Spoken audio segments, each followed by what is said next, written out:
Gente, vamos fazer uma oração antes da gente começar, mais uma, né? E a gente certamente vai ter um tempo muito, muito rico hoje, eu espero, tá bom? Vamos orar. Obrigado, Senhor Deus, pela graça que o Senhor nos dá de estarmos reunidos aqui, como a Sara já orou, Senhor, virtualmente, mas ainda assim usufruindo da tecnologia que nos possibilita nos vermos de novo, aprendermos uns com os outros, Senhor, e crescermos na fé e no conhecimento de Cristo, que é o grande alvo e foco das nossas vidas. Abençoa o nosso tempo, Senhor, que seja um tempo instigador, provocador aos nossos corações e que nós aprendamos a ter uma reflexão crítica das Escrituras que nos ensine a viver socialmente de uma maneira que agrade ao Senhor, que é o que nós desejamos a partir dessa palestra de hoje, em nome de Jesus. Amém. Meus irmãos, então, hoje nós vamos tratar sobre o racismo à luz das Escrituras. E antes de eu passar para a palestra propriamente dito, obviamente tem muitos livros que a gente sempre pode indicar, né? Mas hoje, de forma muito pontual, eu quero indicar 2 livros para vocês, tá bom? Um livro é esse aqui do Francis Schaeffer, tá? Não sei se vocês vão conseguir ver a minha tela aí. Não há gente sem importância, pela editora Cultura Cristã.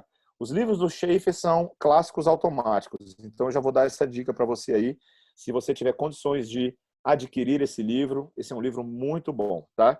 Um outro livro que eu tenho ele virtualmente não impresso é o livro Racismo, a Cruz e o Cristão, do John Piper, tá? Esse é um livro muito bom, tá, gente? Muito, muito, muito bom mesmo. Eu li esse livro em inglês, o nome dele é Bloodlines, Linhas de Sangue em inglês, tá? E o John Piper, além de trazer toda uma teologia para a gente refletir sobre a questão do racismo, ele abre muito o jogo quanto à realidade de vida dele, da família. Ele, que era um cara que era racista pra caramba antes de se converter, então ele conta assim um pouco dessa infância dele, né? E como que era a realidade da igreja, por exemplo, a igreja que, né, no mezanino da igreja tinha gente negra sentada lá separado. Então hoje eu vou falar de algumas dessas coisas também que eu vi de perto nos Estados Unidos. Mas, gente, então eu vou compartilhar a minha tela aqui com vocês. Fica essas 2 dicas de livro, tá bom? O Racismo, a Cruz e o Cristão, do John Piper, e o livro Não há gente sem importância, do Schaeffer, tá? Pela editora Cultura Cristã.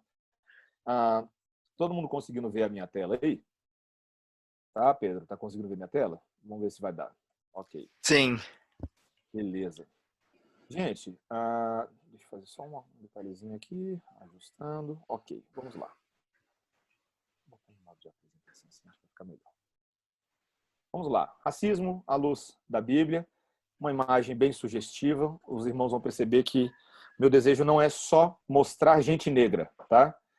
Eu estou tentando capturar nessa imagem aí se há felicidade na realidade das cores diferentes, ou raças diferentes, ou qualquer linguagem que você tende a utilizar quando você vai falar da questão do racismo. É interessante pensar sobre racismo, que até o próprio uso da palavra raça hoje já é questionado, certo? Se as pessoas deveriam ou não usar essa terminologia. Mas vamos lá. Identificando o problema, meus irmãos. Uma citação aí do meu professor de apologética, Bruce Bogos. Ele disse o seguinte numa das aulas de apologética: o projeto humanista do século XX veio à falência. O racismo mundo afora acabou com a festa. Eu achei interessantíssimo quando ele falou isso em sala de aula. Veja, ele identifica que no século XX houve e há agora no século XXI, um ideal democrático, um ideal humanista de uma humanidade que evolui, que vence os seus problemas. E no início do século XX era bastante esse o espírito, tá? No coração de muitas pessoas, principalmente no Ocidente, vendo talvez a possibilidade de um descortinar da evolução humana, mas o século XX trouxe as suas agruras peculiares. Nós estamos falando de 2 guerras mundiais, que revelam o ódio no coração do homem, e problemas sociais aparentemente inconsertáveis.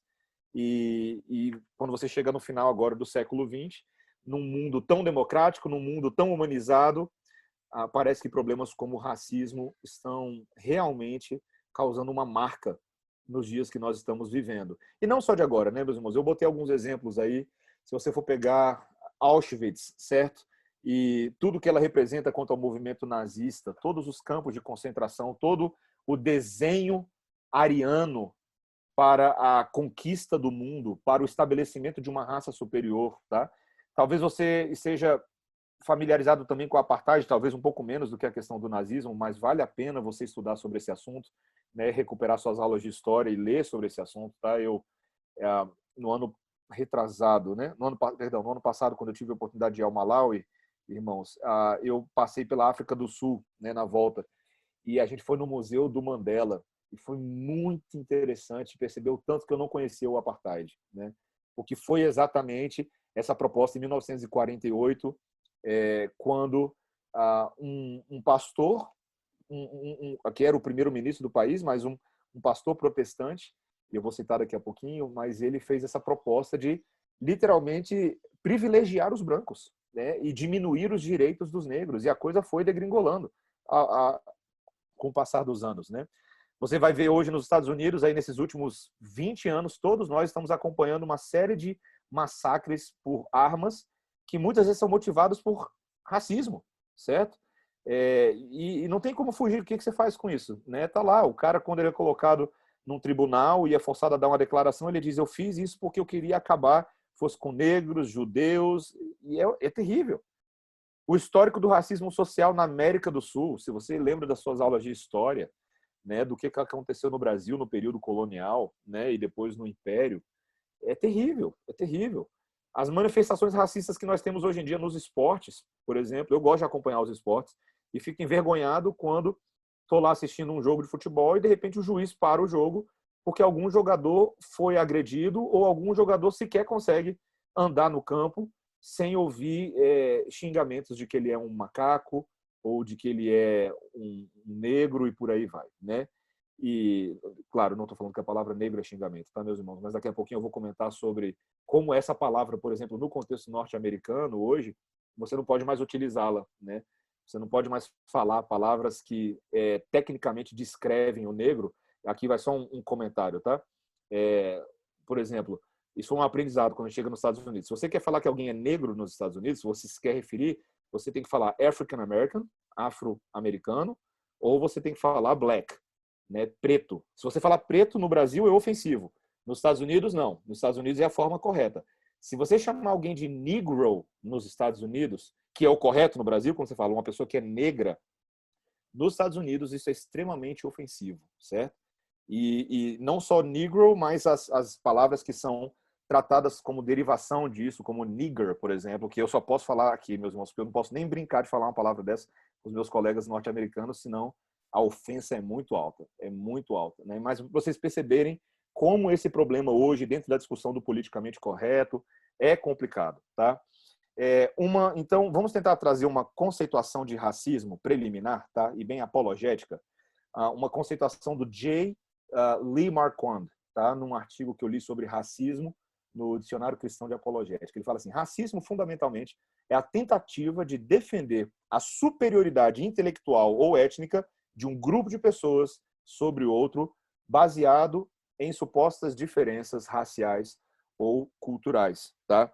Então, se você pegar, por exemplo, né, o que aconteceu na Ruanda, as pessoas eram distinguidas, o valor delas estava aliado à altura, à construção estrutural do corpo, à construção facial. O nazismo tinha disso também, né? Obviamente, o nazismo, além da questão de raça, ele levou em consideração a questão religiosa, né? Então, eu citei no meu último sermão em Esther, por exemplo, a questão do antissemitismo, o preconceito contra os judeus, né? Essencialmente por uma questão também de religião, de linguagem, de características corporais. Se você tá meio na moda alguns seriados aí atualmente que estão tratando da questão do nazismo, né? Voltou um pouco com força, né? Então, só para comentar alguns, o The Man in the High Castle, na Amazon Prime, tá? O Homem no Alto Castelo. É um seriado que trata um pouco de uma espécie de nazismo fictício, como se o nazismo não tivesse acabado. Vamos supor que o nazismo tivesse vencido. O que seria dos Estados Unidos hoje? Então é muito interessante, tá? Tem um outro seriado na Amazon Prime chamado Hunters, tá? Ele já é um pouco mais caricato e tudo mais, mas ele trata... São seriados que mostram, por exemplo, que os nazistas, para verificar que uma pessoa poderia conviver dentro da sociedade nazista, ela tinha que passar por uma medição das suas dimensões, mandíbula, né, a caixa craniana, a caixa torácica, sua altura, a proporção das partes do seu corpo, a simetria. E é curioso pensar que mesmo uma criança filha de alemães, naquele período, se ela tivesse alguma deficiência, ela seria descartada, né? Então, meus irmãos, a gente está falando aqui de coisas... A gente não está falando aqui de 500 anos atrás. A gente não está falando de 10 séculos atrás. A gente está falando do século 20 e 21, gente. A gente está falando de problemas que estão presentes aqui hoje, tal. Então, é muito importante nós não fingirmos que não é com a gente, como eu vou falar no final, mas quando você vai identificar o problema nos nossos dias, você vai analisar geograficamente ou geopoliticamente, você vai perceber que vários movimentos nacionalistas, que é o que eu botei no topo, que foram motivados por racismo, até hoje, quando você vai ver o problema, por exemplo, da supremacia branca nos Estados Unidos, muitas dessas questões se combinaram com ideais cristãos ao longo da história, de forma totalmente distorcida. Então, os irmãos sabem, eu tive a oportunidade de morar no sul dos Estados Unidos por alguns anos, e eu vi de perto ainda hoje os efeitos históricos, as consequências da escravidão no sul dos Estados Unidos. O que eles chamam hoje de Bible Belt, poderia também ser chamado de Slave Belt, ou poderia ser chamado de... Slave Belt é o cinturão dos escravos, mas que hoje é chamado de cinturão da Bíblia, tá? Por causa da influência que tem ali de denominações protestantes históricas. Mas é um cinturão da escravidão, historicamente falando. É também um cinturão do racismo, tá? Qualquer pessoa que um dia visite o Mississippi pode ficar escandalizado com algumas coisas que você vai ver, não de racismo presente hoje, mas de certos lugares e certos ambientes que até poucos anos atrás ainda tinham regras separatistas. Então, o problema é que, por exemplo, no sul dos Estados Unidos, se você pegar no século XIX e no século XX, teólogos presbiterianos como R.L. Dabney escreveram e defenderam o racismo institucional nas suas teologias sistemáticas. Meus irmãos, eu tinha que pagar para ver um negócio desse. Então, uma vez eu entrei na biblioteca do RTS, e a biblioteca é muito vasta, tem vários volumes, e eu peguei a teologia sistemática do Dabney. E eu fiquei impressionado que realmente ele tem um capítulo dedicado a defender a escravidão institucional. Um presbiteriano. E ele não foi o único a fazer isso. Ele não foi o único presbiteriano. Haviam outros presbiterianos, outros batistas, outros metodistas que eram senhores de escravos e mantiveram esse sistema social. A gente está falando há pouco mais de 100 anos atrás, gente. Não é muito tempo assim. Então, isso aconteceu, tá? Novamente, já falei do antissemitismo nazista, que também buscou respaldo em certas ideias caem para trás, até de Lutero, obviamente distorcendo o que Lutero falou. Mas Lutero, na sua teologia, ele falou muito da incapacidade dos judeus, historicamente, de entender a vinda do Messias.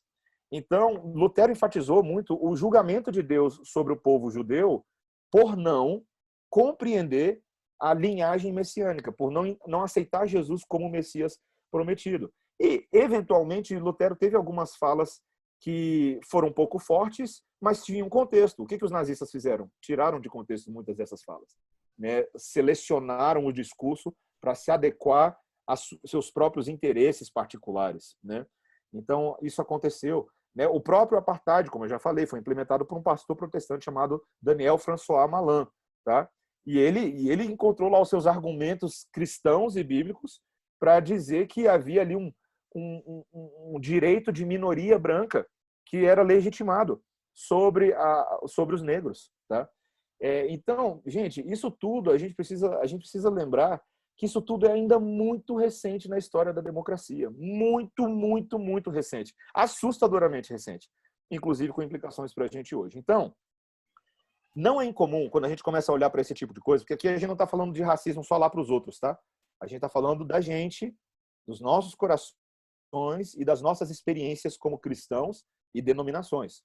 Não é incomum, por conta disso, muitos críticos levantarem a objeção de que a Bíblia e o cristianismo em si sustentam ideias racistas. Você talvez já tenha ouvido isso antes. Eu já ouvi isso antes. Eu já ouvi gente falando, olha, a Bíblia é um livro racista. E como é que você começa a responder isso? Gente, aqui a gente está numa palestra para a gente começar a dar razão da esperança que há em nós, como Pedro fala em 1 Pedro 3,15, naquela apologética da defesa do Evangelho. Como é que você dá razão da esperança que há em você quando você ouve alegações e objeções como essas? Eu quero propor aqui, para início de conversa, uma primeira resposta, uma primeira lição e uma primeira apologética, tá? Uma primeira resposta, gente, uma postura humilde, de reconhecer que sim, cristãos e igrejas no passado falharam gravemente e frequentemente nessa área. Não adianta a gente fazer vista grossa. Isso aconteceu. E eventualmente até pode acontecer hoje. Uma primeira lição para a gente. Nossa fé em Cristo, meus irmãos, não nos remove de nossos contextos culturais. O que está escrito aí no slide. Nós somos afetados pelo que acontece no mundo ao nosso redor e nós temos a ver com o que está acontecendo no mundo ao nosso redor. Esse tipo de visão ascética do evangelho, que é o que acontecia lá em Colossenses 2, ou uma visão gnóstica, que muitas pessoas querem se separar de tal forma da cultura, de dizer que os problemas da cultura não têm a ver com a igreja, essa não é a maneira do evangelho de enxergar o mundo. Não é a maneira. Então, a nossa primeira apologética, que é o que eu proponho aí no final desse slide, é que nós devemos defender o verdadeiro evangelho contra falsas acusações, contra falácias e silogismos, e demonstrar simultaneamente o amor da cruz que vai iluminar e vai espantar as espessas trevas do racismo nesse mundo. Eu e você precisamos dessa forma de pensar, que é uma forma encarnacional, como nós vamos ver hoje, tá? Então, gente, vamos primeiro aqui tratar de alguns textos problemáticos, tá? Eu vou começar minha palestra invertida. Normalmente eu daria a teologia bíblica da questão das raças no início e depois trabalhar com as objeções, mas para fins da nossa didática aqui hoje eu decidi inverter. Primeiro vamos lembrar de alguns textos problemáticos ou algumas questões problemáticas, tá? Primeiro a questão da maldição de Cã. E eu quero tentar situar você em algumas dessas discussões, porque talvez você não esteja lembrando ou familiarizado. Mas você está com a sua Bíblia aí? Vamos abrir a Bíblia juntos? Eu espero que todo mundo tenha uma Bíblia aí por perto.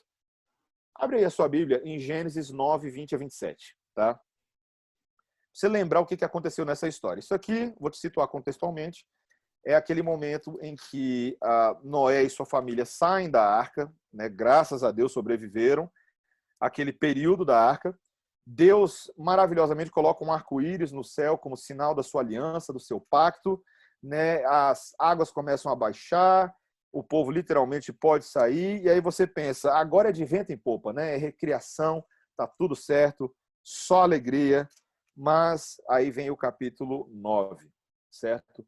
O capítulo 9 de Gênesis, um desastre do pecado, uma nova queda, tá? Se Noé é uma espécie de novo Adão dentro desse contexto aqui da dispensação, definitivamente não foi um bom Adão, porque os seus próprios filhos pisaram na jaca. Então veja aí, Gênesis 9, versículo 20.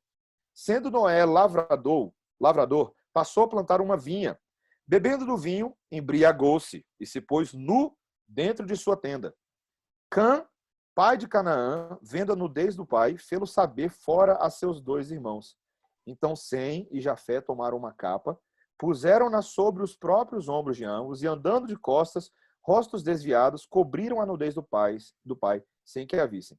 Despertando Noé do seu vinho, soube o que lhe fizera o filho mais moço e disse, maldito seja Canaã. Tá? Canaã não é o filho de Noé, tá, gente? Canaã é o neto, é o filho de Cã, tá? Então ele amaldiçoou o seu próprio neto, o filho Cã, seja ele servo dos seus servos, servo dos servos a seus irmãos. E ajuntou, bendito seja o Senhor, Deus de Sem, e Canaã lhe seja servo. Engrandeça Deus a Jafé, e habite ele nas tendas de Sem, e Canaã lhe seja servo.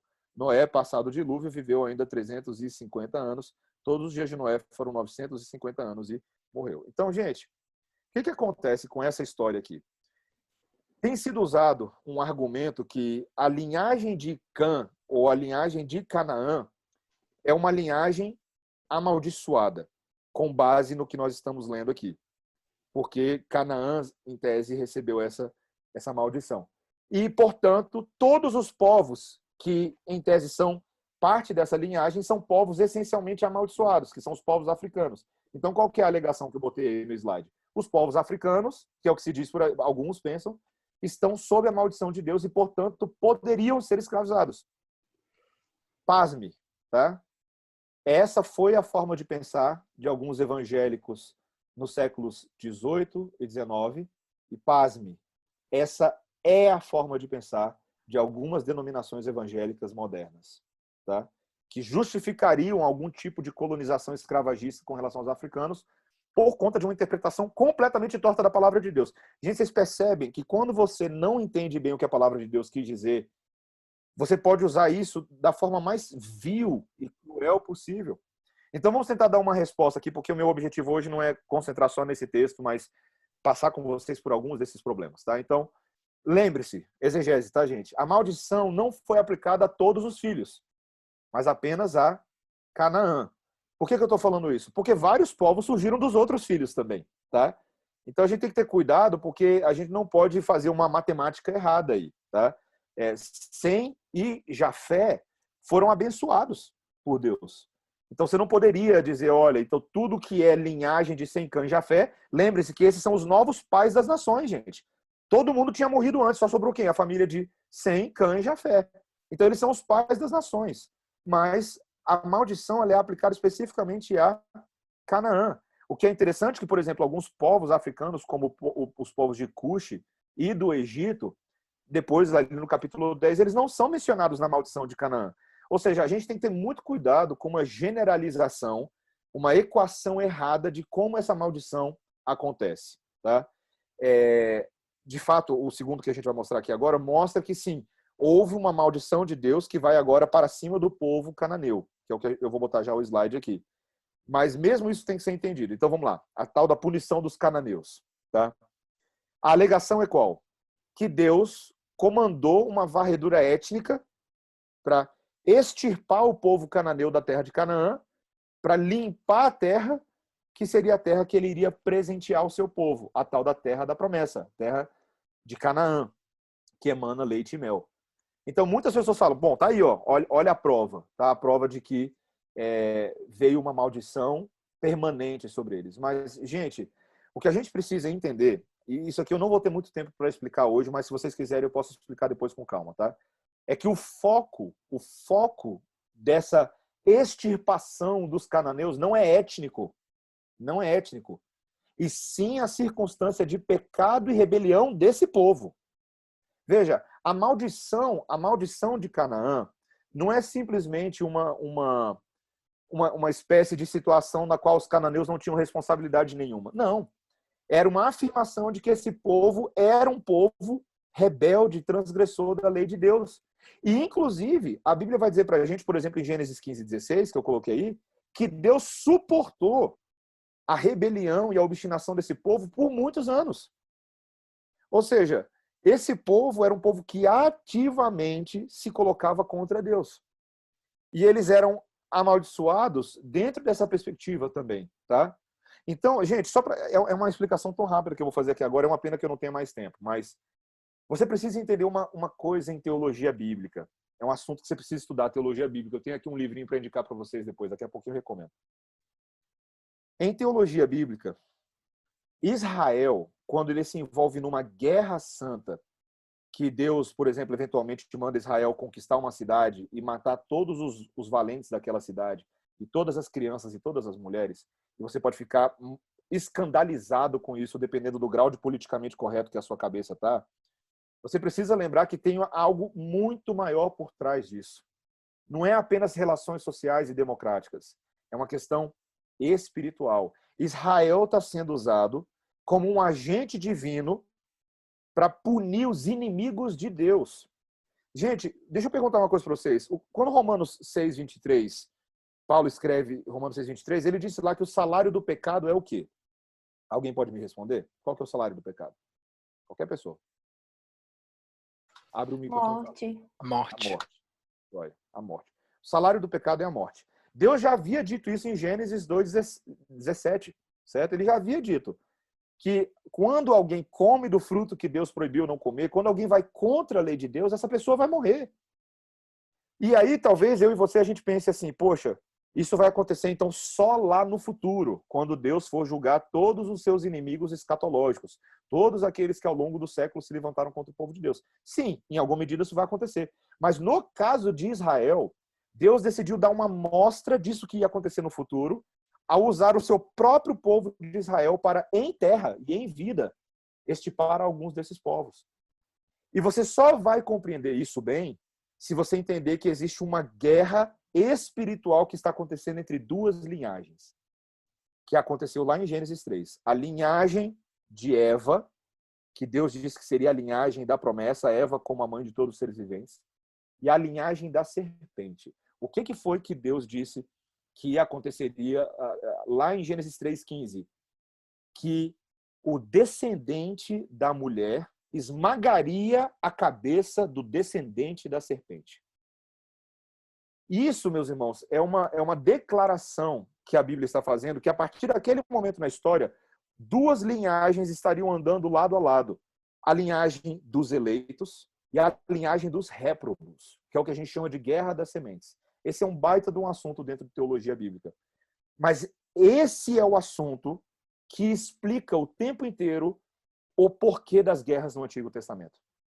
Porque o tempo inteiro está havendo um clash, um confronto entre a linhagem eleita e a linhagem dos réprobos. A linhagem da eleita são aqueles que Deus selecionou para si para amar. E a linhagem dos réprobos são aqueles que Deus deixou seguir o curso da sua própria transgressão. A gente está falando, então, meus irmãos, da teologia da eleição, da teologia da doutrina da predestinação. Então, você precisa compreender que não é uma questão étnica, não é uma questão de raça, não é uma questão de cor. É assim que a gente começa a responder esse terceiro ponto de alegação. Olha aí o nosso terceiro slide, o slide C.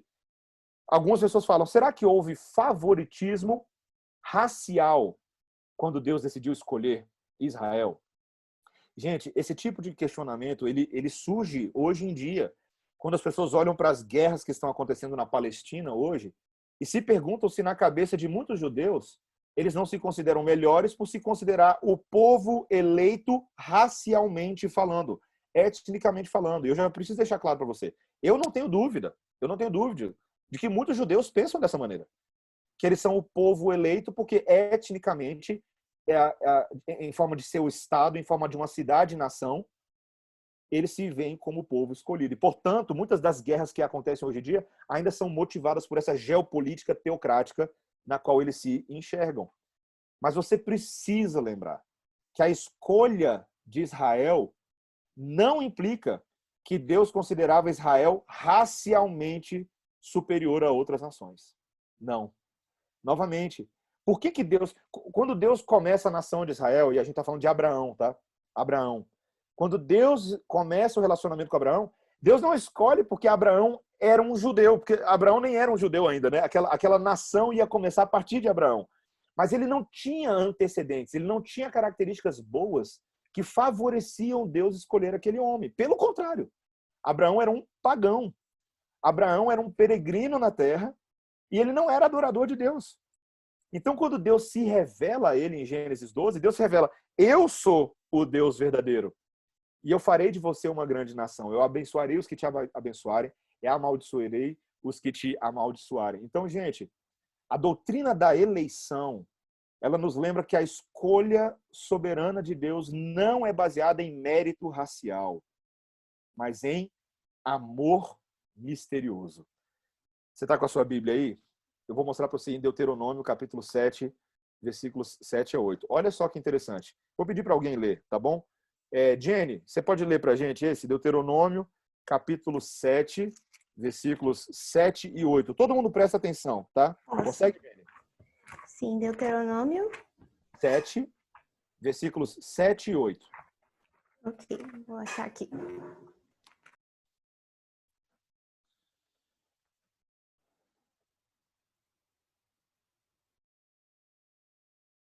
Ok. Capítulo 7, versículo 7 e 8. Ok. Não nos teve o Senhor afeição, nem vos escolheu porque fosseis mais numerosos do que qualquer povo, pois éreis o menor de todos os povos, mas porque o Senhor vos amava e para guardar o juramento que fizera a vossos pais. O Senhor vos tirou com mão poderosa e vos resgatou da casa da servidão, do poder de Faraó, rei do Egito. Gente, esse texto é um texto fantástico. Obrigado, viu, Jenny, pela leitura, viu, querida? É um texto fantástico. Moisés está dizendo para o povo, para a segunda geração de israelitas nas planícies de Moabe, que Deus teve afeição por eles e os escolheu, mas não porque eles eram, por exemplo, mais numerosos, ou porque eles eram mais notáveis, ou porque eles eram mais poderosos, ou porque a cor deles era uma cor favorável. Não. Pelo contrário, eles eram o menor de todos os povos. Eles eram escravos desprezíveis aos olhos das nações. Nessa dinâmica geopolítica, Israel não era ninguém. Mas, o versículo 8 diz, mas porque o Senhor vos amava. E porque Deus amou, ele decidiu arrancar esse povo da escravidão do Egito. Então, gente, foi o amor de Deus que fez Deus selecionar esse povo. Não foram critérios humanos, não foram critérios raciais, não foram méritos alcançados, foi o amor incondicional, infalível e pactual de Deus. Então você precisa lembrar disso. E quando você então entende isso, o meu último ponto aí no slide, você vai perceber ao longo da Bíblia que o propósito da escolha de Israel foi justamente a salvação das nações. O que Deus tinha dito lá para Abraão em Gênesis 12, 3?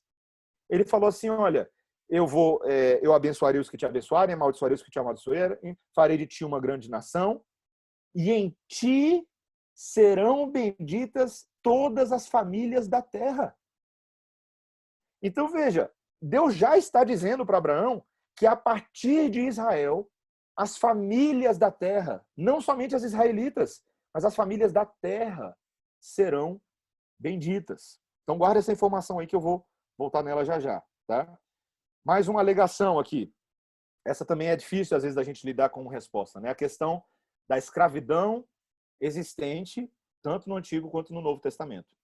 Às vezes você pode ter dificuldade de responder alegações como essa. Pastor, olha, o colega, existe uma ausência de condenação explícita da escravidão, dessa instituição, nos textos sagrados. E, meus irmãos, você talvez possa ouvir esse tipo de coisa e na hora que você ouve, você fala assim, Espírito Santo, me dá um versículo só para eu lembrar, para falar que a escravidão não existe. Mas a gente tem que ter cuidado, gente, porque muita teologia da Bíblia, ela não é explicada só com versículos prova. Mas ela é explicada nesses termos que eu coloquei para vocês aí na resposta. Muitas realidades sociais resultantes da queda foram reguladas pela lei geral de Deus. Os princípios gerais da lei de Deus diziam o que Deus esperava do seu povo. Em outras palavras, gente, só para vocês entenderem uma coisa. Num mundo sem queda, sem pecado e morte, nunca haveria necessidade de escravidão. Nunca. Você pode ter certeza disso. Você teria relacionamentos harmônicos e lisos. Mas nesse mundo de queda, um dos problemas é os homens dominando sobre outros homens, impondo sua força, suas vontades e subjugando homens para que atendam suas vontades particulares.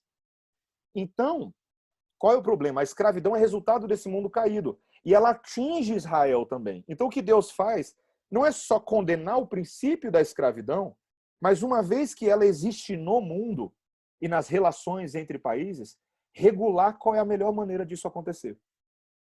Então, um outro exemplo que eu botei aí é a questão da poligamia. Veja, tem pessoas que acham que a Bíblia defende poligamia. Por quê? Porque Abraão teve muitas esposas, porque Salomão teve muitas esposas, porque quando Paulo escreve que o bispo, ou aquele que almeja ser presbítero na igreja, deve ser marido de uma só mulher. Mas, gente, em nenhum texto das Escrituras você vai ver uma defesa da poligamia.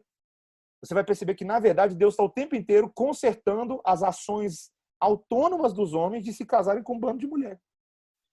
Então, esse é o problema. O problema é que Deus dá o princípio para a gente bem claro em Gênesis 2. Um homem se junta a uma mulher e os dois se tornam uma só carne. Casamentos monogâmicos, heterossexuais. Esse é o princípio de Deus. Mas quando o pecado vem, Deus também lança leis para regular situações que já são pecaminosas. Ou seja, interessante, né? Deus não manda desfazer, por exemplo, a poligamia, quando um marido se casou com 5 mulheres. Ele não manda desfazer. Ele fala que o marido está casado com todas as 5. Então ele vai ter que fazer o melhor possível agora para ter um casamento redimido dentro dessa realidade, em vez de buscar o divórcio. Interessante isso, né? Então, esse princípio se aplica à questão da escravidão também. Então vamos lá, olha só, olha o terceiro ponto aí. A Torá, a lei, proibia a escravização de israelitas. Isso é claro. Israelita não pode escravizar israelita. Está lá em Levítico 25. e alertava contra a opressão de escravos. Por quê? Porque o próprio Israel sofreu a opressão no Egito. Eles sofreram na pele essa opressão. Então, eles não deveriam colocar esse mesmo jugo sobre outros que eventualmente se tornassem escravos de Israel, principalmente na situação das guerras, os prisioneiros de guerra. Então, os escravos sociais em Israel, eles gozavam de uma proteção dentro das fronteiras, tá? E meu quarto ponto, tá? Inclusive, eles eram incluídos na vida pactual de Israel, nas celebrações, nas festividades, nos cultos solenes, nas oportunidades de ouvirem a pregação e se arrependerem dos seus pecados e serem circuncidados. Ou seja, gente, não é porque ele era socialmente escravo que ele seria necessariamente espiritualmente escravo. Isso aqui é muito importante, presta atenção. Ainda que pudesse acontecer uma situação de alguém ser socialmente um escravo, ele não seria necessariamente espiritualmente um escravo. Ele poderia ouvir o mesmo evangelho e ouvir a libertação e ter o seu coração circuncidado, tá? E aí é interessante, no Novo Testamento, minha última linha aí, 1 Timóteo capítulo 1, versículo 10, Paulo claramente diz que o tráfico de escravos é condenado, claramente, você pode ver lá. E ele tem um texto da Bíblia curioso, que é o texto de Filemão e Onésimo. É o livro de Filemão. Você já leu o livro de Filemão? É curtinho, né? É um livro filé. Você nunca vai esquecer disso, tá? Filémon. Tinha que fazer alguma piada ruim só para ver se vocês estão acordados. Alguém dá uma risada aí só para eu ver se tem alguém aí, porque ninguém tá com a câmera, só o Pedro.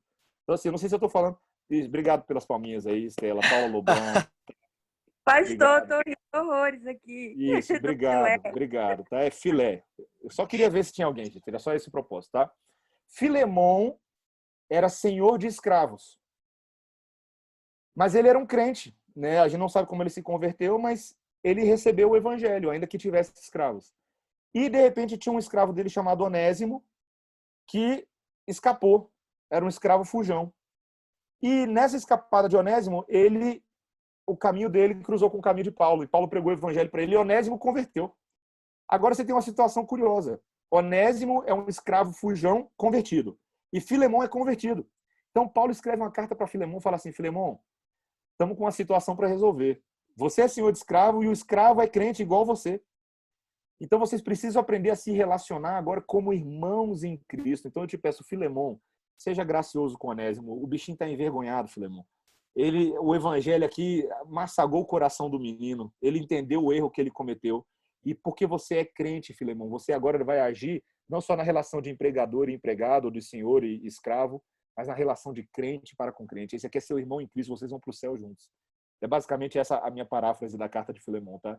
Então, gente, olha que lindo, o evangelho indo além das dimensões humanas, das relações sociais.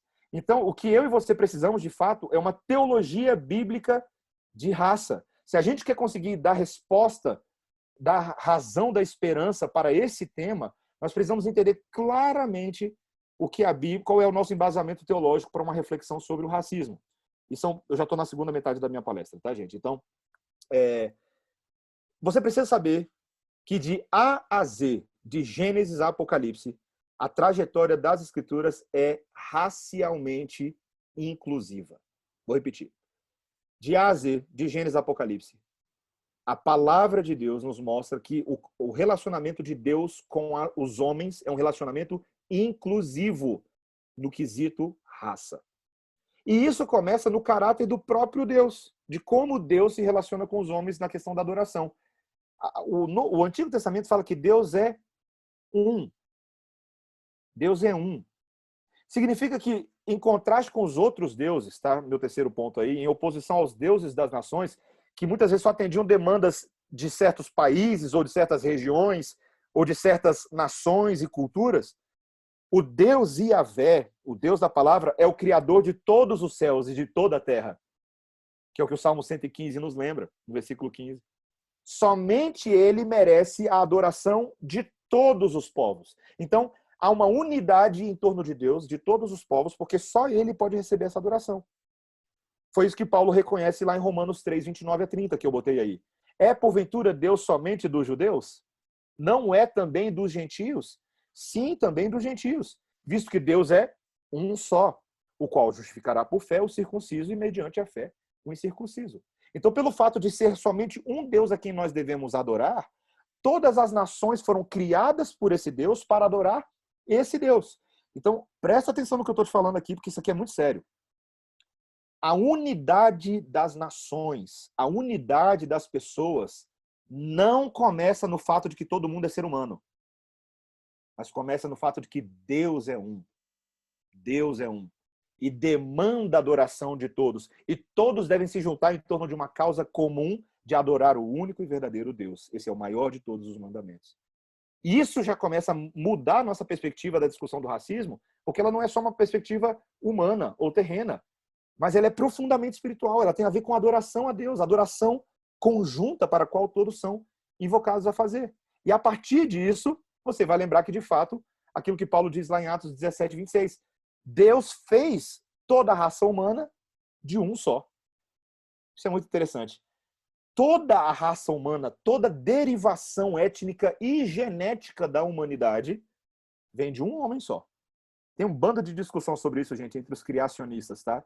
Sobre o que eles chamam de pool genético original. Ou você já ouviu, por exemplo, a questão da célula, da questão da Eva mitocondrial, né? Qual foi essa célula original que havia em Eva e Adão, e que contém toda a informação genética que vai agora repassar para toda a humanidade. Eu não vou entrar nessa discussão agora, não é o foco de hoje, tá? Mas você precisa reconhecer que a Bíblia diz que Deus fez, de fato, todas as pessoas de um só. Todas as pessoas compartilham uma raiz comum, na mesma origem, no mesmo ancestral. Todo mundo tem o mesmo avô. Você sabia? Deixa eu falar uma coisa para vocês. Não só todo mundo é criado pelo mesmo Deus, mas o avô do Pedro, o avô da Paula, que são os que eu estou vendo aqui, Pedro, Paulo, Estela, Jenny, Tatiane, Bruno, Noemi, e todo mundo que está aqui. Todo mundo aqui tem o mesmo avô, gente. Todo mundo tem o mesmo avô. Se você já assistiu o Chapolin, a questão do tátara, tá? Adão, gente. É meu avô, é seu também. Lá na nossa raiz, lá atrás, todo mundo é da mesma família. E isso não pode ser ignorado. E todos esses que são da mesma raiz genética, todos esses são também a imagem e semelhança de Deus. É o nosso segundo ponto aí. É a doutrina do Imago Dei, a imagem de Deus. Todos, absolutamente todos, foram criados à imagem e semelhança de Deus. Homens, mulheres, negros, brancos, chineses, brasileiros, argentinos, aborígenes, povos obscuros e povos não obscuros. Todos eles foram criados à imagem e semelhança de Deus. E, portanto, um dos maiores ensinamentos que você precisa saber hoje é que todas as pessoas possuem uma dignidade e um valor inerente por serem criados à imagem e semelhança de Deus. É algo que a democracia moderna não compreende, porque ela fala muito sobre o respeito e a tolerância a todos os povos, mas ela não entende exatamente o motivo para isso. É um amor democrático vazio, né? Ah, tem que amar todo mundo. Mas por quê? Quando você vai tentar explicar, porque nós somos um só. O que você quer dizer com isso? O que você quer dizer com isso? Nós temos explicação. Disse Deus, façamos o homem à nossa imagem e semelhança. A imagem de Deus os criou, macho e fêmea, homem e mulher foram criados assim. Então, a dignidade inerente de uma pessoa é por ela ser propriedade de Deus. Propriedade de Deus. É por isso que você tem que respeitar alguém que é diferente. É por isso que você tem que respeitar um igual. Pertence a Deus. Foi criado por Deus e ele tem um baita ciúme das criaturas que ele criou, ainda que eventualmente sejam pecadoras. Isso é muito importante. Deus não faz, terceiro ponto aí, ó. Deus não faz acepção de pessoas por distinção de raça. Nesse sentido, há uma equalidade radical entre todos os seres humanos. E, ao mesmo tempo, só para você não perder, existe também uma beleza criacional nessa diversidade. A diversidade étnico-cultural reflete a beleza multifacetada de Deus em relação à sua criação. Gente, por mais que Deus seja um em seu propósito, em sua existência, eu pergunto para vocês, essa criação ao nosso redor, ela é uma coisa monótona, chata, monocor? Não, né? O mundo é a paleta de cores do artista, que são muito mais do que 256 cores. O mundo ao nosso redor. Né? Você tem não sei quantos bastonetes e quantos capacitores nos seus olhos aí para identificar cores no mundo, porque Deus quis. E ai de mim que sou daltônico. Meus irmãos, eu sou um daltônico, estou confessando o meu pecado aos irmãos aqui. Eu não consigo identificar perfeitamente todas as cores, né? Para quem não sabia ainda, eu tenho algumas dificuldades aí com nuances de vermelho, com nuances de verde, laranja. Na prova da autoescola lá, no psicotécnico, foi o caos na terra, meu amigo. Eu tive que fazer uma oração pentecostal lá para ver se resolvia, né? Eu não consegui acertar uma delas, mas as outras eu acertei. Ela falou assim, tá bom. Na hora que ela botou o sinal, eu acertei o sinal, né? Que ela, a miserável lá da instrutora, mudava a ordem das cores, mas o meu daltonismo não é assim tão forte. Eu estou brincando um pouquinho com vocês, tá? Ele é bem levinho, tá? Mas Deus deu ao homem capacidade de diferenciar cores. E ele o deu quanto à criação e quanto aos seres humanos. Meus irmãos, é uma pena que muitas vezes nós não enxerguemos as cores dos nossos irmãos com os olhos de Deus, porque Deus vê uma beleza. Eu vou contar uma coisinha para vocês, tá? Uma vez eu estava fazendo um aconselhamento e eu estava conversando com uma pessoa, Estados Unidos, então vocês não vão saber, tá? Estava conversando com uma pessoa e essa pessoa, ela começou a elogiar a gente, brasileiro, porque esses brasileiros são uma raça maravilhosa, são muito alegres, muito felizes. Aí ela virou para mim e falou assim, você sabia, pastor, que eu quero casar com um negro? A pessoa era branca. E eu nunca tinha ouvido aquilo, eu quero casar com um negro. Aí eu falei assim, por quê? O que te motiva isso? Ele falou assim, pastor, você já viu a beleza de um negro? E eu achei tão barato ele descrevendo aquilo. Você já viu, pastor? Você já viu a beleza da cor dele? Poxa, ele falou assim, eu seria um privilegiado de poder ter uma pessoa assim na minha vida. Meus irmãos, que alegria. Esse irmão se casou, ele era de Nova York, se casou com uma camaronesa que morava nos Estados Unidos. E eles trabalham hoje como um casal lá, tem um ministério lá em Jackson. Meus irmãos, eu achei fantástico aquilo, porque a gente não ouve muito isso, né? Esse tipo de coisa parece estranha para o ouvido moderno, mas ele via beleza, ele via beleza como Deus vê. Então a glória de Deus, minha última linha aí, se revela igualmente em todas as raças, em todas as raças. A própria lei, a Torá, dizia que o nosso amor deve ser um amor assim, aberto em relação às pessoas. Ama o teu próximo como a ti mesmo. Levítico 19:18. A lei não condiciona esse amor a certas categorias raciais. Não. Esse amor ao próximo, como o próprio livro de Levítico vai deixar claro lá, em Levítico 19:34, ele incluía o estrangeiro, incluía o peregrino e até o escravo como dignos do amor. Todos eles eram alvos do amor. Aí talvez você me pergunte assim, tá, pastor, mas por que Deus proibiu os casamentos interculturais ou interraciais que a gente vê, por exemplo, em Josué ou no livro de Esdras? Eu preguei nesse texto, em Esdras 10, vocês lembram? Por que Deus proibiu? Novamente, meus irmãos, não é uma questão estritamente racial, é uma questão espiritual. Os povos da terra eram adoradores de falsos deuses, de ídolos.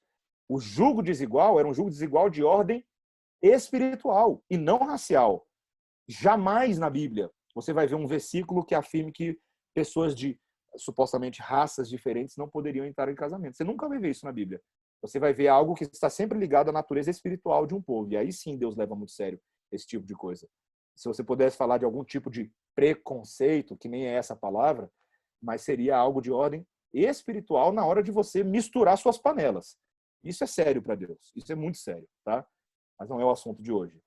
Salmo 67, por exemplo, aí eu botei, todo mundo conhece, não vou nem me dar o trabalho agora de abrir, mas é o salmo que a gente canta na igreja, gente, que a bênção sobre Israel veio, que Deus nos abençoe e nos guarde justamente para que as nações conheçam o teu caminho, o caminho da salvação e os confins da terra. Louvem a Yahvé, adorem-te os povos, adorem os povos todos. Eu só lembro do John Piper, gente. Eu lembro da pregação de John Piper, ele quase chorando lá, tanta alegria, ele afirmando a adoração dos povos. E talvez uma das histórias no Antigo Testamento que seja um dos melhores paradigmas para a gente enfrentar o racismo é a questão de Jonas e os ninivitas. E os assírios. Você lembra que quando Deus manda Jonas pregar para os ninivitas, ele não queria ir. E aí você fala, ai, que bobinho esse Jonas, por que ele não quer ir? Mas você tem que lembrar o que estava por trás. Os ninivitas, os assírios, eram o povo mais violento da terra. Humanamente falando, era dose ter que pregar para os caras. Porque os caras babavam sangue, era um povo inimigo dos israelitas. E um povo inimigo de todo mundo, para falar a verdade. Mas quando Deus manda Jonas ir pregar para os ninivitas é a prova de que a eleição não é exclusiva do Israel étnico. Deus também salvará os inimigos. E esse é o tipo de mensagem que a gente precisa pregar se a gente quer vencer o racismo. A inimizade vai embora. Então lembre-se que, por exemplo, no Novo Testamento, quando Deus salva Paulo e o torna apóstolo, ele é um apóstolo peculiar, porque ele vai se tornar apóstolo para os incircuncisos. Aqueles que não pertenciam ao povo étnico de Israel, que não tinham a marca da aliança, em contraste com, por exemplo, com Pedro, que se tornou apóstolo para os judeus, para evangelizar os judeus, ensinar o Messias, né, que eles aceitassem que Jesus era o Messias esperado dos judeus. Mas Paulo vai aos outros, ele vai a Antioquia, Chipre, Pisídia, ele vai a Lídia, ele vai a vários lugares que eram considerados lugares dos porcos, lugares dos intocáveis, lugares dos inacessíveis, dos bárbaros. Mas é para lá que Deus manda Paulo. Por quê? Porque Paulo sabia da promessa que Deus havia dado na antiga aliança de que a redenção de Israel era para todos os povos, inclusive os gentios, para que eles adorassem a Deus. Então, quantas vezes Paulo falou disso, gente? Quantas vezes? Gálatas 3:28 está aí. Dessarte, não pode haver judeu, nem grego, nem escravo, nem liberto, nem homem, nem mulher, porque todos vós sois um em Cristo Jesus. 1 Coríntios 12:13. Pois em um só Espírito, todos nós fomos batizados em um corpo, quer judeus, quer gregos, quer escravos, quer livres. E a todos nos foi dado beber de um só Espírito. Vocês estão vendo que a unidade das pessoas vem através da unidade espiritual, principalmente em torno da obra de Cristo. Abre aí a sua Bíblia, abre aí para você ver.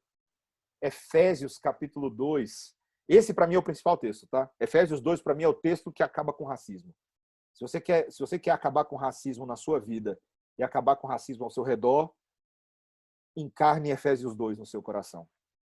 Porque Paulo, aqui ele está explicando, veja, Efésios é um livro que fala muito sobre predestinação, certo? Muito. O capítulo 1 ele já vai falar sobre eleição, sobre o amor incondicional de Deus e os decretos divinos que se manifestam na eleição dos homens, Efésios 1:4.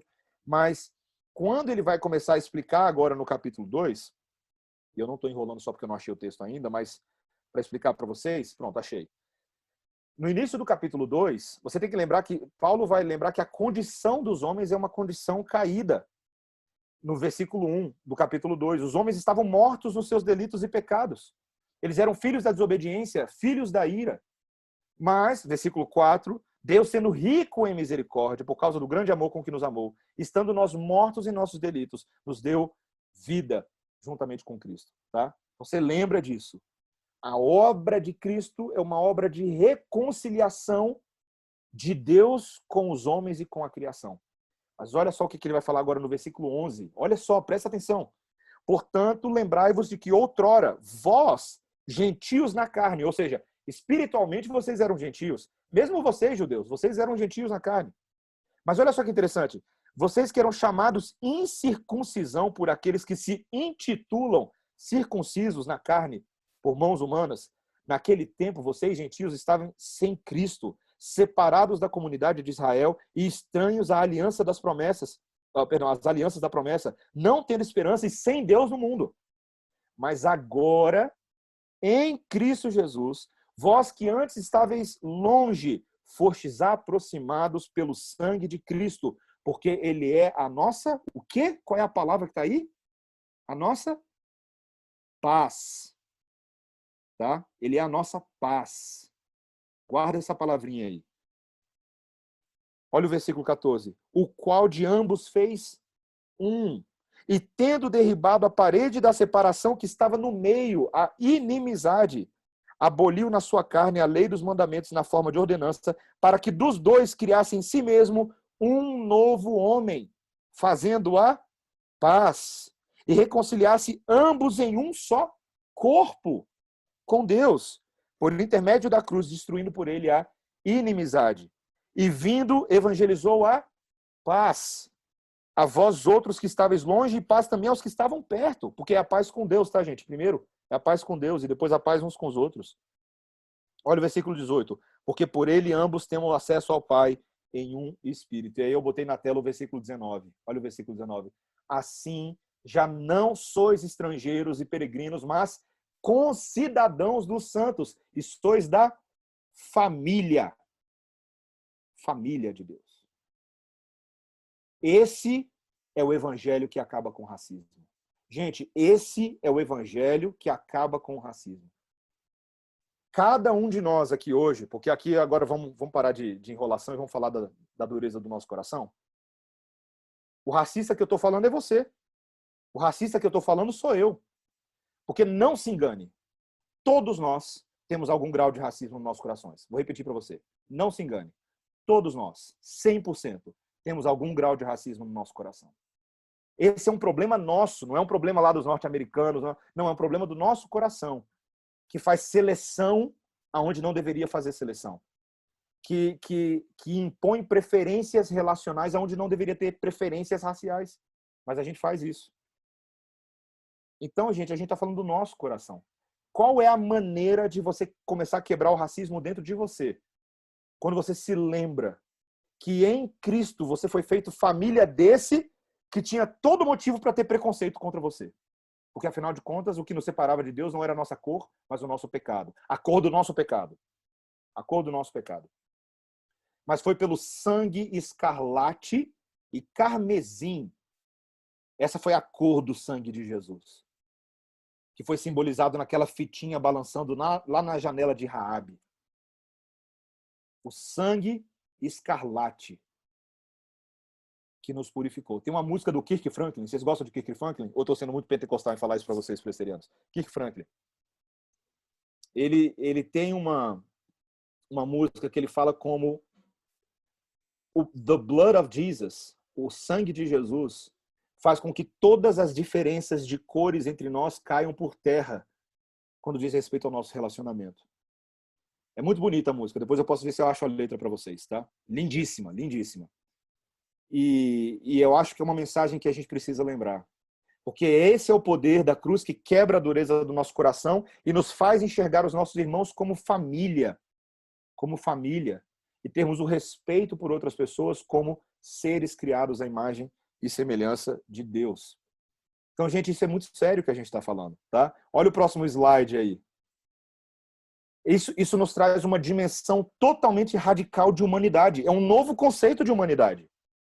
A vida, morte e ressurreição de Cristo trazem em si uma nova humanidade a todos os homens. Libertos agora da verdadeira escravidão do pecado para amarem e respeitarem uns aos outros na beleza de sua diversidade, segundo a graça que nos foi dada. Se Deus nos amou na nossa diversidade, pagando o preço da dívida e nos mantendo diversos uns com os outros, apesar de sermos um também agora com Ele, nós devemos seguir o mesmo padrão no relacionamento com outras pessoas. Então, gente, ações cristãs contra o racismo. A grande conclusão, e eu estou aqui já no final da minha palestra, a grande conclusão é que os verdadeiros crentes não podem fazer vista grossa a um problema local, nacional e mundial do racismo. Por quê? Porque é pela pregação do Evangelho que a luz de Cristo brilhará através de nós para transformar as nossas relações sociais. A igreja precisa ser coluna e baluarte da verdade e ela precisa ser o próprio quadro da diversidade para quebrar esse padrão no mundo. Quando eu estive nos Estados Unidos, gente, o que eu estava falando para vocês da herança da segregação racial é que, apesar de o racismo, vamos colocar assim, institucional, hoje já não é ser mais uma realidade dos Estados Unidos, você tem um racismo cultural, mas não institucional, mas ainda assim, hoje as igrejas, elas expressam um espectro racista na sua Constituição. Quando eu cheguei nos Estados Unidos, gente, a primeira igreja que eu visitei, uma igreja presbiteriana, digo-se de passagem, uma igreja muito boa, mas foi a primeira vez na minha vida que eu me senti um peixinho moreno fora d'água. Nunca tinha passado por essa experiência, gente. Nunca. Novamente, tá? Não se preocupem. A igreja em si, a tal igreja que eu não vou citar o nome, mas nunca, em nenhum momento, agiu de maneira racista comigo. Muito pelo contrário, uma igreja maravilhosa, uma igreja abençoadora. Mas o espectro da igreja não refletiu o espectro da comunidade e da cidade onde eles se encontravam. Era uma igreja totalmente branca, meus irmãos. Então, havia alguma coisa no subconsciente das pessoas que as fazia perpetuar esse modo de ser e não pregar o evangelho para quem é diferente. Apesar de terem demonstrado todo o amor e todo o acolhimento para com a minha pessoa. E era super engraçado, porque eles viravam para a Débora, minha esposa, e falavam inglês com ela automaticamente, porque achavam que a Débora era americana. E viravam para mim e tentavam falar um espanglês vagabundo, achando que eu era dominicano ou porto-riquenho.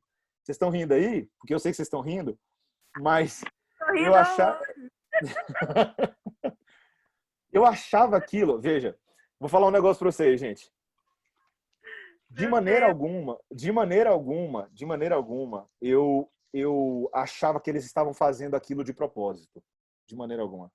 Mas eu achava um pouco ofensivo. Eu preciso dizer para vocês, eu era um pouco ofensivo. Eu me sentia discriminado com aquilo. Porque eles não tinham uma habilidade de lidar com pessoas diferentes. Por mais que se esforçassem. Mas não era natural para eles. Graças a Deus, essa igreja, ao longo dos últimos anos, tem tomado caminhos maravilhosos e tomado algumas decisões muito boas nessa área. Mas eu e Débora acabamos, por um tempo, congregando numa outra igreja que acabava sendo mais parecida com a gente, com a nossa diversidade. Uma igreja muito boa. Inclusive, o pastor presbiteriano era um pastor negro, o que é muito raro nos Estados Unidos. Ainda hoje, na PCA, na OPC, pastores negros é uma coisa raríssima, raríssima.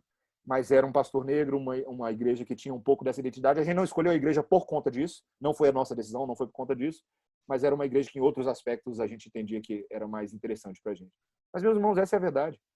A Igreja Presbiteriana da América, a PCA, em 2004, ela, através do seu Supremo Concílio, que na verdade é a sua Assembleia Geral, ela emitiu uma carta por conta da própria denominação, fazendo uma espécie de apologia pública, pedindo desculpas por ter, durante tanto tempo, ajudado a perpetuar ações racistas que nasciam dentro da igreja.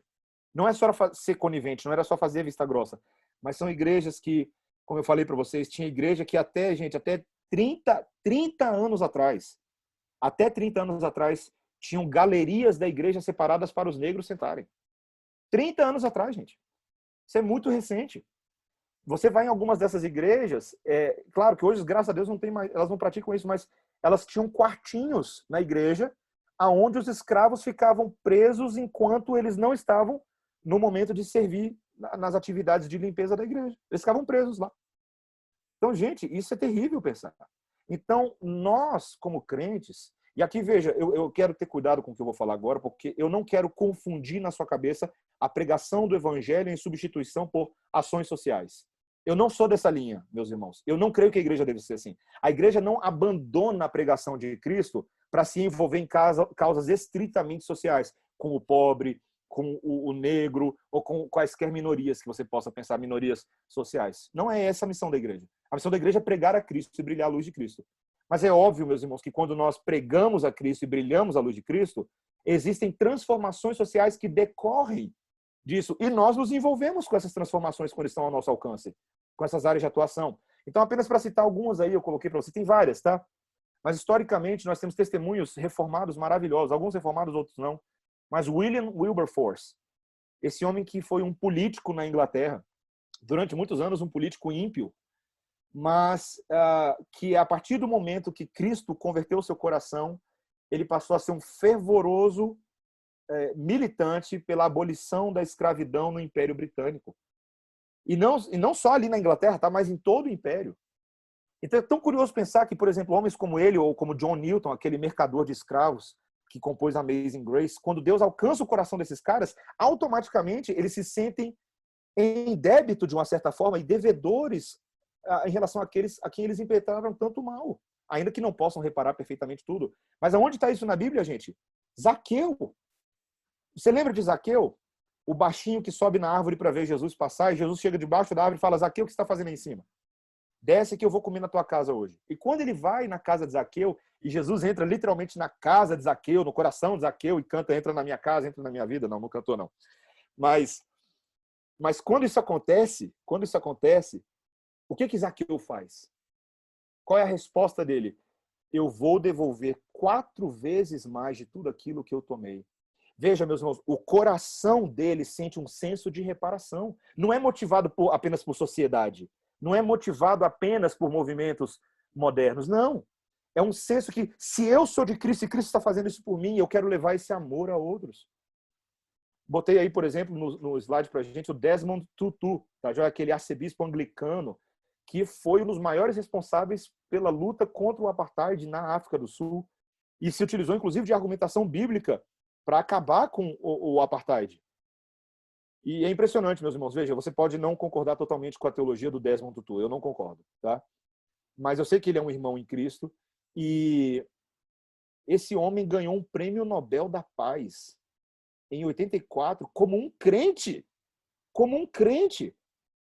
Pelo que ele e o Mandela, por exemplo, em 1994, depois, né, em 1994, conseguiram alcançar. Talvez você não se lembre dessa cena, talvez você não era nem nascido do que eu vou falar aqui agora, mas teve um jogo da Copa do Mundo em 94 e o Mandela entrou em campo e a torcida da África aplaudiu o Mandela. A torcida branca da África. Aquela é uma das cenas mais fortes que a gente tem conhecimento na década de 90. O que eles conseguiram alcançar ali. Você pode olhar para Martin Luther King, por exemplo, Júnior, nos Estados Unidos, toda a sua luta pelo movimento dos direitos civis para os negros, o direito de poder votar, o direito de poder transitar socialmente em ambientes sem ser represado, sem ser colocado no camburão de uma polícia e ser levado para a prisão. Você pode pensar aí, por exemplo, de vários cristãos, como Bonhoeffer, Corrie ten Boom, e alguns desses têm até filmes sobre eles, o Maximilian Kolbe, que testemunharam o amor de Cristo em face ao nazismo e pregaram corajosamente. Gente, veja, eu tô aqui falando de uma coisa difícil, porque eu sei que muitos desses homens não tinham os mesmos princípios teológicos que nós temos em todas as áreas. Muitos deles não eram presbiterianos, não eram reformados, eu sei disso, eu reconheço. Mas haviam causas legítimas nas lutas deles em pregar o evangelho para que as pessoas conhecessem o evangelho que transforma a sociedade. E aí eu botei uma pergunta que eu não tenho como evitar, já estou terminando minha palestra, tá, gente? Para abrir algumas perguntas para vocês. Pastor, e o Black Lives Matter? O tal do BLM. Alguém, eu vou tirar aqui a minha apresentação só para poder ver a cara de todo mundo. Abre a cara aí, gente, para ver vocês, tá? Estou com saudade de vocês. Alguém aqui não sabe o que é o Black Lives Matter? Alguém aqui está por fora do que está acontecendo nos Estados Unidos nesse momento? Porque lá é o foco, a discussão do racismo no mundo hoje, que tem em todo mundo, mas ela tem um foco, um epicentro agora nos Estados Unidos. O que está acontecendo, gente? A população norte-americana está acordando para o fato de que não dá mais para ficar aguentando, pelo menos dentro do discurso lá, certas represálias de policiais contra a comunidade negra que tem uso de força desmedida, que está levando, no caso, alguns a óbito, certo? Não todos, mas alguns. E isso não é de agora que está acontecendo. O problema é que numa sociedade de mídias sociais, uma sociedade que o povo tem celular na mão, todo mundo filma tudo que acontece. Então, basta ver um policial com um negro algemado que o povo já está com o celular na cara dele. E se o cara sair da linha, todo mundo vai em cima. E alguns desses policiais têm saído da linha. Alguns. Longe de mim, meus irmãos, afirmar que esse problema nos moldes como está acontecendo hoje é necessariamente um problema de todas as forças policiais nos Estados Unidos. Não dá para generalizar. Mas tem acontecido? Tem acontecido. Então a população norte-americana está revoltada, está tendo revolta, uma grande insurgência que estão quebrando os centros metropolitanos, o povo está atacando fogo em carro, em ônibus, quebrando o pau para ver se muda alguma coisa. Não está fácil a situação, meus irmãos. A situação é muito complicada. E por outro lado, você tem a política envolvida nisso, certo? Republicanos contra democratas, o que o Trump diz, o que os democratas dizem, e é uma guerra sanguinolenta de opiniões. Meus irmãos, é um problema que a gente está vendo hoje. Eu não sei qual é a sua opinião sobre esse assunto, mas tem o tal do Black Lives Matter. É um movimento institucional para tentar combater isso. Pastor, o que você pensa do Black Lives Matter? Vamos lá, meus irmãos, minha opinião. Eu tenho dificuldades com Black Lives Matter, tá? Onde está a minha dificuldade? A causa, ou pelo menos uma das causas que eles têm, que é essa luta, ela é legítima. Ela é legítima, eu não tenho dúvida. Então, em alguma medida, o Black Lives é algum instrumento da graça para trazer awareness, para trazer conscientização do problema que está acontecendo agora. Porém, se você for ver o statement, a declaração de visão e missão do Black Lives, você vai perceber que a agenda deles é bem mais profunda do que somente a luta racial. Pelo contrário, é uma agenda que quer desconfigurar a estrutura familiar para que certos patriarcados brancos, certas estruturas brancas não sejam mais a norma ditatorial nos Estados Unidos. A coisa é bem mais complicada, bem mais complicada. Então você tem uma espécie de marxismo cultural embutido no Black Lives Matter. Você tem a fusão de agendas semelhantes de outras causas, como, por exemplo, a causa de gênero, a causa homossexual, que vão se misturando a isso e se utilizam dos argumentos uns dos outros para dizer, olha, só para fazer um comentário com vocês, tá, gente? Um dos movimentos mais astutos e mais espertos da causa LGBT, eu não lembro a sigla toda, tá, gente? Mas a causa LGBT nos Estados Unidos nas décadas de 80 e 90 foi se aproveitar da força que vinha a luta do movimento civil, do movimento contra o racismo, e se utilizou dos mesmos argumentos para falar nosso problema é o mesmo dos negros. Isso foi um problemão, porque os negros agora se viram numa saia justa. Alguns concordando, outros não concordando, e a situação não se resolve, o problema ainda está aí hoje. Tá? Mas essa é a verdade, essa é a verdade.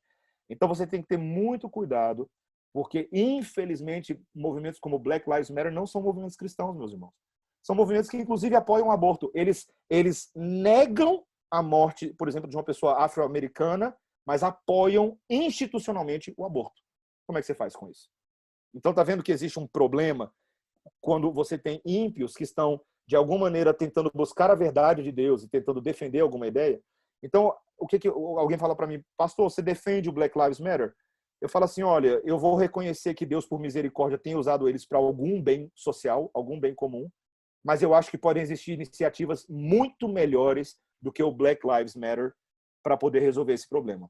Inclusive, o Black Lives Matter, para mim, já está saindo do controle, em muitos sentidos. Tá? Virou quebra-pau, virou racismo reverso em algumas situações, ou seja, supremacia negra sobre os brancos. Eu já vi isso de perto nos Estados Unidos, uma experiência que depois eu conto para vocês, tá? Que acontece. Então, meus irmãos, o grande problema de movimentos humanos, democráticos, que não têm Deus como referencial de verdade na palavra, é que eles rapidamente vão se confundir. Eles rapidamente vão se perder e não vão lutar pelas causas que realmente importam. Realmente importam. Que não é só o respeito uns pelos outros, ainda que a gente deva querer isso, mas no nosso caso, nós não queremos só respeitar, nós queremos a salvação do perdido. E isso o Black Lives Matter como movimento institucional não vai avançar. Então, fica aí, meus irmãos, uma avaliação crítica para a gente continuar refletindo sobre esse assunto. Não é simples, tá? Admito para vocês. Vou dar outro exemplo. Eu gosto de basquete. Eu gosto de assistir a Liga Norte-Americana de Basquete, a NBA. Tudo na NBA agora é Black Lives Matter. Tudo. Todo jogador está sendo constrangido a botar a camisa e ajoelhar na hora do hino, porque senão ele vai ser execrado pelos seus colegas. Aí, de repente, um jogador negro, o Jonathan, do Orlando Magic, negro, decidiu não se ajoelhar e não botar a camisa. Quando todo mundo caiu matando em cima dele, ele foi no Instagram e falou, eu sou cristão. Meu posicionamento não está alinhado com o Black Lives Matter. Eu entendo que a causa racista ela é uma causa importante, mas não é assim que nós vamos combatê-la. Eu tenho convicções firmadas na palavra de Deus e minha fé em Jesus Cristo. O valor das pessoas que eu vejo através da cruz de Cristo, do Cristo crucificado. Vai, meus irmãos. Isso é ser crente. Na hora que o bicho está pegando, ter coragem de dizer que as nossas lutas nesse mundo são por causa da cruz e não por causa, estritamente, dos anseios humanos de resolver os seus problemas. Tá? O chat deve estar cheio de perguntas aí, eu não vi. Vamos tentar responder algumas. Pedro, me ajuda, tá? Então, pastor, até que lá. não foi muita pergunta, não. Foi mais comentários mesmo, né, durante a palestra. A Clarissa tinha uma pergunta, mas acredito que acabou de ser respondida, né? Ela perguntou o que o pastor acha de ajoelhar em apoio ao movimento ou tão somente o protesto, né? Então, eu acho que já foi abordado. É interessante...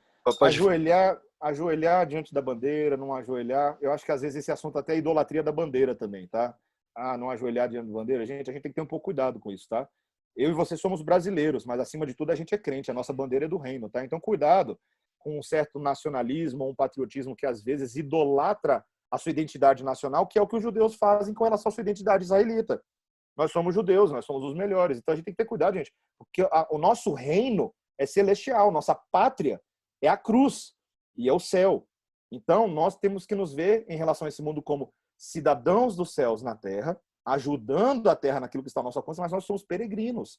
Nós estamos de passagem. Nossa morada final são novos céus e nova terra. Então, a relação do crente com a cultura ela é uma relação difícil. Por um lado, eu devo brilhar a luz de Cristo para redimir o máximo que eu puder nas relações sociais, mas eu nunca devo colocar as relações sociais acima das minhas crenças como crente.